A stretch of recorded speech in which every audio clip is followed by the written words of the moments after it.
Finally prime video India पे the Mehta boys movie आ चुकी है and I recommend you to watch this movie right now. और अगर आपने मूवी देखी है तो एंजॉय द वीडियो बिकॉज हम थोड़े बहुत तो स्पॉयलर्स के ऊपर बात करने वाले हैं but not any major spoilers, okay. और मैंने इंस्टाग्राम पे एक रील डाली थी अबाउट दिस मूवी और उस रील को बमन ईरानी ने लाइक किया, उस रील पे उन्होंने कमेंट भी किया। Thank you so much. Same goes for Avinash Tiwari, उन्होंने भी रील को लाइक किया, कमेंट नहीं किया बट लाइक जरूर किया। So if you want you can follow me on Instagram as well. And in case अगर आपको पता नहीं है तो आपको जल्दी से बता दूं, this movie is the first movie that Boman Irani has directed.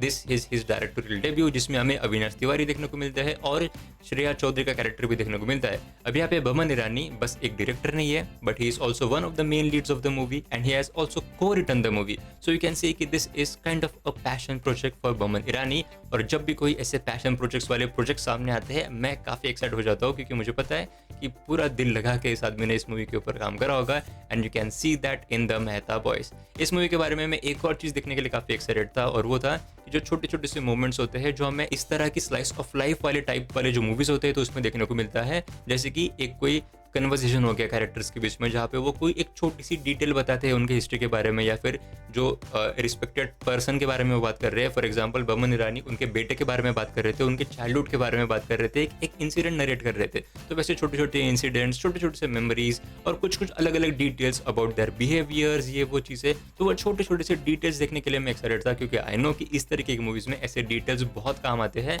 End of course I was very satisfied with the details that we got in this movie as well. अब बेसिकली कहानी क्या है मूवी की?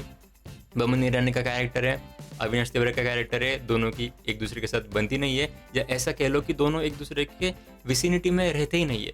लेकिन अचानक से कुछ चीज़ हो जाती है जिसकी वजह से बमन ईरानी के कैरेक्टर और अविनाश तिवारी का कैरेक्टर दोनों को अराउंड 2 days के लिए साथ में रहना पड़ता है।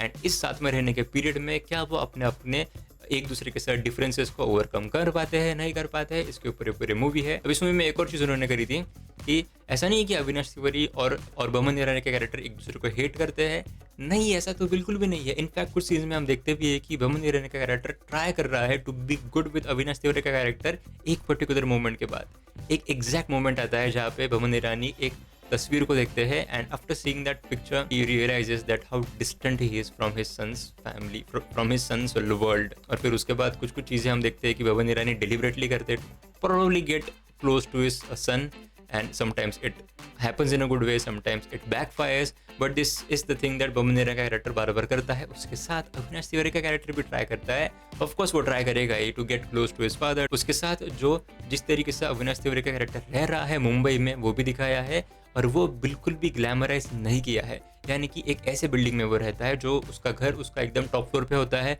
और वो बिल्डिंग भी काफ़ी पुरानी कंस्ट्रक्शन वाली बिल्डिंग है। इनफैक्ट जो उसके स्विचेस वगैरह होते हैं वो भी एकदम पुराने होते हैं और the building is quite old. Even the car that he drives is not a fancy car, it's a normal middle class Swift वाली कार। सो ऐसे ऐसे चीज़ें उन्होंने दिखाई है जो ज़्यादा ग्लोरीफाई या फिर ज़्यादा ग्लैमराइज नहीं करता है लिविंग इन मुंबई को। तो वो भी चीज़ मुझे काफ़ी अच्छी लगी और उसका एक पर्टिकुलर रीज़न भी था जो मूवी में हमको पता चलता है। उसके बाद श्रेया चौधरी का character, she was one of the pillars of the movie जहाँ पे जब भी वो आती थी तो एक बड़ी सी चीज़ करके जाती थी। जब भी उसका सीन रहता था मूवी में वो एक अच्छे बड़े से सीन में डेवलप हो जाता था। वो भी एक चीज़ मुझे काफ़ी अच्छी लगी और उसका भी परफॉर्मेंस काफ़ी अच्छा था। और यार acting both Avinash Tiwari and Boman Irani बहुत अच्छा उन्होंने एक्टिंग करी है। दोनों को एक बड़ा बड़ा मोमेंट मिलता है अपना अपना एक्टिंग के प्रावस दिखाने के लिए, तो वैसा अविनाश तिवारी को भी ऑफकोर्स मिलता है थोड़ा सा एंड में। और मुझे एक और चीज़ अच्छी लगी कि वो था जो बड़ा मोमेंट जो आता है हमारे कैरेक्टर्स के लिए जिसकी वजह से उनके आपस में की जो दूरी है वो कम हो जाती है। तो वो जो बड़ा मोमेंट है वो इतने देर से पूरे मूवी में वर्क्स में था। इनफैक्ट बहुत मूवी की शुरुआत से ही हम उसी डायरेक्शन में ले जा रहे थे कि ये एक बड़ा मोमेंट होने वाला है, ये एक बड़ा मोमेंट होने वाला है। लेकिन वो बड़ा मोमेंट किस तरीके से कनेक्ट करता है पूरे स्टोरी में वो बहुत इंटरेस्टिंग है देखने के लिए और आई एम श्योर कि आप उसको इजीली प्रिडिक्ट नहीं कर पाओगे। तो सस्पेंस भी है मूवी में। Basically if you haven't seen the movie please go watch it. This is my 110% certified recommendation. Do watch this movie. बाकी मैंने badass Ravi Kumar, Loveyapa, Mrs जो भी सारे मूवीज आए हैं इस वीक में उन सारे मूवीज का रिव्यू यहाँ पे किया है। तो अगर आपको वीडियोस अच्छे लगे तो प्लीज चैनल को सब्सक्राइब करना and as always thank you so much for watching.